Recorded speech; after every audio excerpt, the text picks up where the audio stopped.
নমস্কার বন্ধুগণ, welcome to Tanu music blog. তো আজকের ব্লগটা ছিল বহরমপুর বিষ্ণুপুর মন্দিরের মা কালীর পুজো দেওয়ার একটা ব্লগ। তো দেখুন, আমরা এখান থেকে করে নিয়েছিলাম হচ্ছে একটা টোটো, একটা কাকুরি টোটো করে নেওয়া হয়েছিল, এবং আমরা সবাই মিলে আমাদের গলিতে যতজন আছে, দিদা, একটা মামা, মামি, কাকা, কাকিমা, বোন, মা, আমার বাবু, সবাই মিলে কিন্তু আমরা গেছিলাম। আর এটা হচ্ছে আমাদের বহরমপুরের গঙ্গার ধার, যেখানে টোটোটা একটু দাঁড় করানো হয়েছিল, কারণ আমার একটা দিদা ছিল, যে দিদাটা গঙ্গার জল নিচ্ছিল।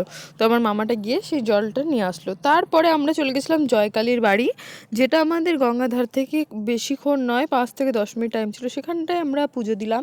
সেখানে নাম গোত্র সব কিছু ধরেই কিন্তু পুজো দেওয়া হয়। তারপরে আমরা উঠে গেছিলাম টোটোতে, এবং আমরা পৌঁছে গেছিলাম বিষ্ণুপুর কালীবাড়ি।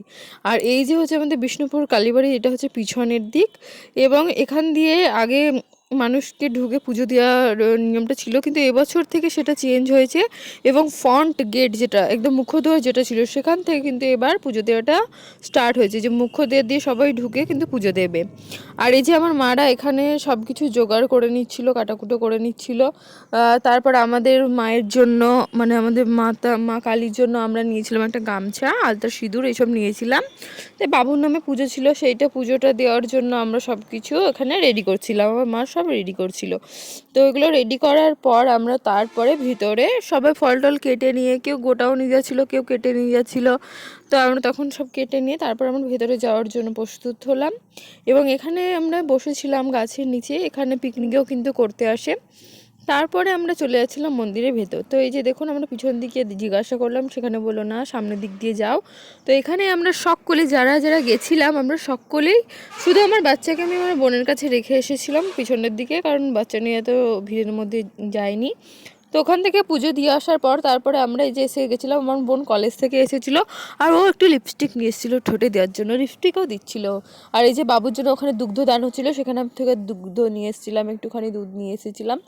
আর এই যে ও আমার ভিডিও বানিয়ে দিচ্ছিলো, আমি ওকেও ভিডিও বানিয়ে দিচ্ছিলাম, দেখ তুই কত ভিডিও বানাতে পারিস, আমি ওকে ভিডিও বানিয়ে দিচ্ছিলাম। আর এই যে দেখুন আপনারা, প্রাচীন ঐতিহ্যময়ী এই যে আমাদের কালী ঠাকুরের মন্দির, এটা হচ্ছে আমাদের ভিতরের মাতা কালীর মন্দির, এবং রয়েছে মহাদেব, এবং রয়েছে আমাদের মা কালীর বলির স্থান, সব কিছুই রয়েছে। আর এখানে এই যে আমাদের পাতা পাতা হয়েছিল একটা ফেস্টনের মতন, সেটাতেই আমার মারা সবাই খাবার টাবার জোগাড় করছিল। আমি বুনুকে বললাম যে চল একটু সামনে থেকে সেই ঝিলটা দেখে আসি। আগের বছর আপনাদের আমি দিয়েছিলাম একটা ভিডিও, বিষ্ণুপুর কালীবাড়ির ভিডিও, সেই ভিডিওতে যে ঝিলটার কথা বলেছিলাম, ঐতিহ্যময়ী একটা ঝিল, সেই ঝিলটায় আমরা একটু ফটোশ্যুট করে নিলাম। তারপরে এখানে অনেক কিছু, অনেক বড় বড় দোলনা, নাগরদোলনা, সব কিছুই হয়েছিল। আর এই যে এখানে খাওয়া দাওয়া করে সবাই একদম রেডি ছিলাম আমরা। তারপরে আমি আমার বোনকে আর এবং ছেলেকে একটু মন্দিরের ভেতর থেকে ঘুরিয়ে আনলাম। এই যে এখানে আমি এখানে ঘন্টা বাজানোর জন্য ওকে একটু ট্রাই করালাম, কিন্তু বাচ্চা মানুষও ভয় পাচ্ছে, সেই জন্য কাজ ছিল, ওকে আর করানো হয়নি। তাই আমরা একটু ভিতরে দর্শন করে তারপর আমরা বেরিয়ে চলে গেলাম আমার মাদের কাছে। তো ওখানে গিয়ে তখন ওখানে বাইরে এই দৃশ্যগুলো সব কিছু দেখে তখন বাইরে আমরা মেলায় ঘোরার জন্য যাচ্ছিলাম। তো আপনারাও আমাদের সাথে পুরো মন্দিরটা দেখুন, মন্দিরটা কীভাবে এখানে হয়েছে। আপনারা যারা দূরে থাকেন, বহরমপুরে দূরে থাকেন, তারা এই ভিডিওটা দেখুন, লাইক কমেন্ট শেয়ার করুন, শেষ পর্যন্ত ভিডিওটাকে দেখুন, এনজয় করুন, এবং আমরা মেলায় কী কী নিচ্ছি, মেলায় কী কী নিচ্ছি না, সেগুলো আপনারা দেখতে থাকুন। তো এই যে আমরা এখানে, আমার ছেলে সব কিছু কেনাটেনা হয়ে গেছে, এবার আমরা মেলা থেকে যাচ্ছি বাড়ির উদ্দেশ্যে, কারণ আমাদের 2 জায়গায় পুজো দেওয়া সম্পূর্ণ হয়েছে। এবার বাবুর পাপা কিন্তু আসতে পারলো না, তাই আমরা আমাদের পুজো দিয়ে দিলাম। আর এই যে এখানে আমরা কী কী জিনিসপত্র নিয়েছিলাম, সব কিছু কিন্তু আপনাদের সাথে আমরা শেয়ার করেছি। আর এরকম ভালো ভালো ভ্লগের জন্য তো অ্যামাজন ব্লগকে সাপোর্ট করবেন, শেয়ার করবেন। এই যে আমরা এবার বসতে যাচ্ছিলাম আমরা টোটোতে, এটা সামনের পার্কটা ছিল এখানে, বললাম তো আপনাদের সাথে আমি আগের বছরে শেয়ার করেছি যে এখানে পিকনিকও মানানো হয়।